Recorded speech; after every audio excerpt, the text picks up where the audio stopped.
છે ફાઇનલી બાઢડા. તો બાઢડા આજે છે રાંદલમાં. તો જો મિત્રો છે રાંદલમાં. તો જય રાંદલમાં. તો બધા મિત્રોને જય રાંદલમાં, જય માતાજી.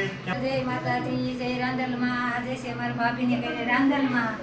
તો આજે તો મને બહુ મજા આવી જશે રાસ લેવાની. જય માતાજી, જય રાંદલમાં. સવારી રાંદલમાં